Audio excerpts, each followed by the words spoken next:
दान की महिमा निराली है। जरूरतमंद के हाथ पसारने पर भी उसे दुत्कार देने की आदत भगवान को पसंद नहीं। परमार्थी जीव भगवान की पसंद सूची में है। भगवान विविध प्रकार से हमें परखते हैं। तुलसीदास को हनुमान जी ने कोड़ी के रूप में पहली बार दर्शन दिया था। कण कण में भगवान की बात कही जाती है। इसे सिर्फ जुमले या कहावत के रूप में नहीं देखना चाहिए। लोगों में एक आदत होती है किसी भी बात के लिए मना कर देने की। बेशक हम में मना करने की आदत होनी चाहिए, लेकिन किस बात के लिए मना करने की आदत हो इसकी परख होनी चाहिए। हर बात के लिए ना कहने वाला बहुत ज्यादा नकारात्मक विचारों से भर जाता है। भगवान विविध प्रकार से हमें परखते हैं। तुलसीदास को हनुमान जी ने कोड़ी के रूप में पहली बार दर्शन दिया था। कण कण में भगवान की बात कही जाती है। इसे सिर्फ जुमले या कहावत के रूप में नहीं देखना चाहिए। लोगों में एक आदत होती है किसी भी बात के लिए मना कर देने की। बेशक हम में मना करने की आदत होनी चाहिए, लेकिन किस बात के लिए मना करने की आदत हो इसकी परख होनी चाहिए। हर बात के लिए ना कहने वाला बहुत ज्यादा नकारात्मक विचारों से भर जाता है। मना करिए ऐसी चीजों के लिए जो आपके और सामने वाले दोनों के लिए नुकसानदेह हो। देने वाला बड़ा होता है, मांगने वाला तो हमेशा छोटा होता ही है। उसकी नजर झुकी रहती है आपके सामने, दया की याचना करता है आपसे बिल्कुल वैसे ही जैसे हम ईश्वर के सामने कर रहे होते हैं। अगर समर्थवान है तो याचक को कुछ न कुछ जरूर दान कर दें। इसका क्या लाभ हो सकता है? एक सुंदर कथा पढ़ी। एक भिखारी सुबह सुबह भीख मांगने निकला। चलते समय उसने अपनी झोली में जौ के मुट्ठी भर दाने डाल दिए। टोटके या अंधविश्वास के कारण भिक्षा मांगने के लिए निकलते समय भिखारी अपनी झोली खाली नहीं रखते, उसमें कुछ न कुछ जरूर रख लेते हैं। पूर्णिमा का दिन था। उस दिन लोग दान करते हैं, इसलिए भिखारी को विश्वास था कि आज ईश्वर की कृपा होगी और झोली शाम से पहले ही भर जाएगी। वो एक जगह खड़ा होकर भीख मांग रहा था। तभी उसे सामने से उस देश के नगर सेठ की सवारी आती दिखाई दी। सेठ पूर्णिमा को किया जाने वाला नियमित दान कर रहा था। भिखारी तो खुश हो गया। उसने सोचा नगर सेठ के दर्शन और उनसे मिलने वाले दान से उसका कई दिनों का काम हो जाएगा। जैसे जैसे सेठ की सवारी निकट आती गई, भिखारी की कल्पना और उत्तेजना भी बढ़ती गई। सेठ का रथ पास रुका और वो उतरकर उसके पास पहुंचे। अब तो भिखारी न जाने क्या क्या पाने के सपने देखने लगा। लेकिन ये क्या, बजाय भिखारी को भीख देने के सेठ ने उल्टे अपनी कीमती चादर उसके सामने फैला दी। सेठ ने भिखारी से ही कुछ दान मांग लिया। वह रोज लोगों के सामने झोली फैलाता है। आज उसके सामने किसी ने झोली फैला दी, वह भी नगर के सबसे बड़े सेठ ने। भिखारी को समझ नहीं आ रहा था क्या करे। अभी वह सोच ही रहा था कि सेठ ने फिर से याचना की। भिखारी धर्म संकट में था, कुछ न कुछ तो देना ही पड़ता।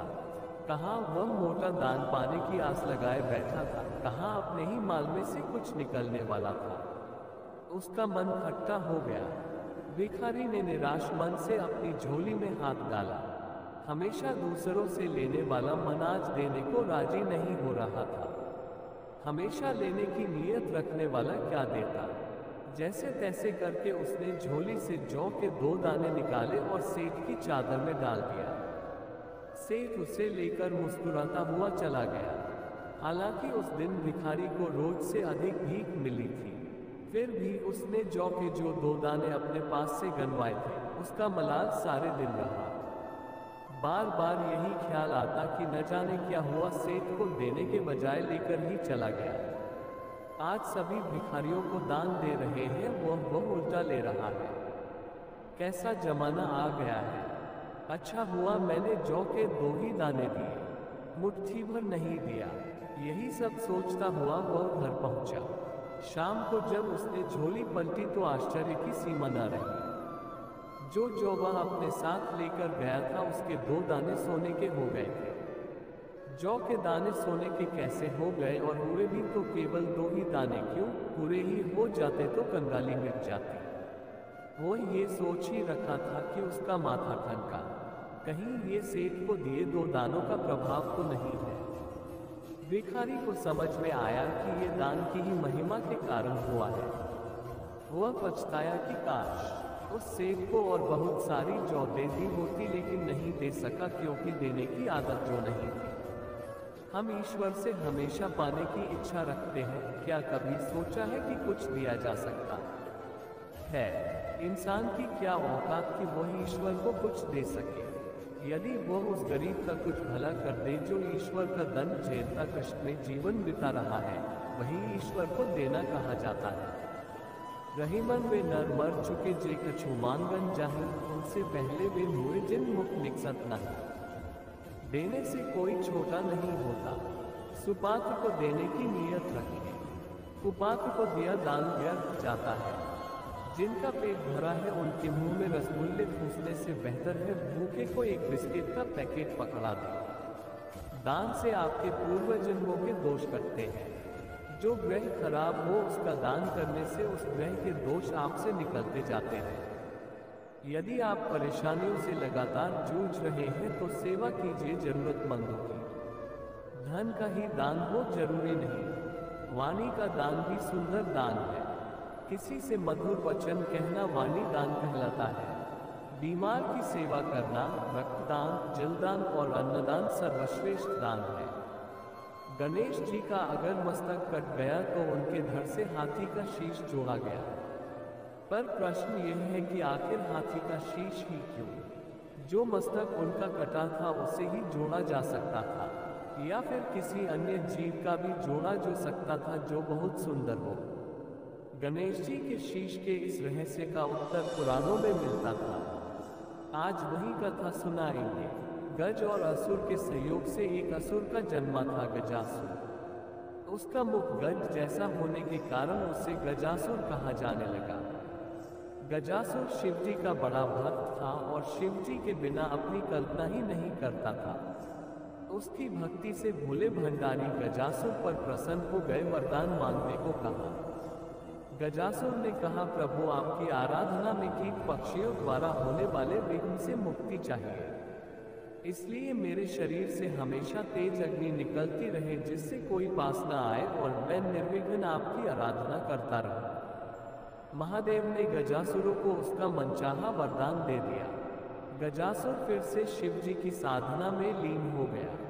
हजारों साल के घोर तप से शिवजी फिर प्रकट हुए और कहा, तुम्हारे तप से प्रसन्न होकर मैंने मनचाहा वरदान दिया था, मैं फिर से प्रसन्न हूँ, बोलो अब क्या मांगते हो। गजासुर कुछ इच्छा लेकर तो तप कर नहीं रहा था, उसे तो शिव आराधना के सिवा और कोई काम पसंद नहीं था, लेकिन प्रभु ने कहा कि वरदान मांगो तो वह सोचने लगा।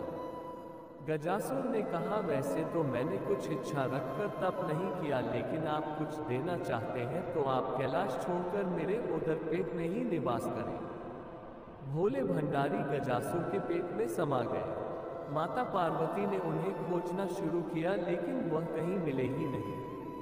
उन्होंने विष्णु जी का स्मरण कर शिव जी का पता लगाने को कहा। श्रीहरि ने कहा, बहन आप दुखी न हो, भोले भंडारी से कोई कुछ भी मांग ले, दे देते हैं। वरदान स्वरूप वह गजासुर के उदर में वास कर रहे हैं। श्रीहरि ने एक लीला की। उन्होंने नंदी बैल को नृत्य का प्रशिक्षण दिया और फिर उसे खूब सजाने के बाद गजासुर के सामने जाकर नाचने को कहा। श्रीहरि स्वयं एक ग्वाले के रूप में आए और बांसुरी बजाने लगे। बांसुरी की धुन पर नंदी ने ऐसा सुंदर नृत्य किया कि गजासुर बहुत प्रसन्न हो गया। उसने ग्वाला वेशधारी श्रीहरि से कहा, मैं तुम पर प्रसन्न हूँ। इतने साल की साधना से मुझ में वैराग्य आ गया था, तुम दोनों ने मेरा मनोरंजन किया है, कोई वरदान मांग लो। श्रीहरि ने कहा, आप तो परम शिव भक्त हैं, शिव जी की कृपा से ऐसी कोई चीज नहीं जो आप हमें न दे सके, किंतु मांगते हुए संकोच होता है कि कहीं आप मना न कर दें। श्रीहरि की तारीफ से गजासुर स्वयं को ईश्वर तुल्य ही समझने लगा था। उसने कहा, तुम मुझे साक्षात शिव समझ सकते हो, मेरे लिए संसार में कुछ भी असंभव नहीं। तुम्हें मनचाहा वरदान देने का वचन देता हूँ। श्रीहरि ने फिर कहा, आप अपने वचन से पीछे तो न हटेंगे। गजासुर ने धर्म को साक्षी रखकर हामी भरी तो श्रीहरि ने उससे शिवजी को अपने उदर से मुक्त करने का वरदान मांगा। गजासुर वचनबद्ध था। वह समझ गया कि उसके पेट में बसे शिवजी का रहस्य जानने वाला ये कोई साधारण वाला नहीं है, जरूर स्वयं भगवान विष्णु आए हैं। उसने शिवजी को मुक्त किया और शिवजी से एक आखिरी वरदान मांगा। उसने कहा, प्रभु, आपको उदर में लेने के पीछे किसी का अहित करने की मंशा नहीं थी। मैं तो बस इतना चाहता था कि आपके साथ मुझे भी स्मरण किया जाए। शरीर से आपका त्याग करने के बाद जीवन का कोई मूल नहीं रहा। इसलिए प्रभु, मुझे वरदान दीजिए कि मेरे शरीर का कोई अंश हमेशा आपके साथ पूजित हो। शिवजी ने उससे वह वरदान दे दिया। श्रीहरि ने कहा, गजासुर, तुम्हारी शिव भक्ति अद्भुत है। शिव आराधना में लगे रहो। समय आने पर तुम्हें ऐसा सम्मान मिलेगा जिसकी तुमने कल्पना भी नहीं की होगी। जब गणेश जी का शीश धड़ से अलग हुआ तो गजासुर के शीश को ही श्रीहरि काट लाए और गणपति के धड़ से जोड़कर जीवित किया था। इस तरह वो शिव जी के प्रिय पुत्र के रूप में प्रथम आराध्य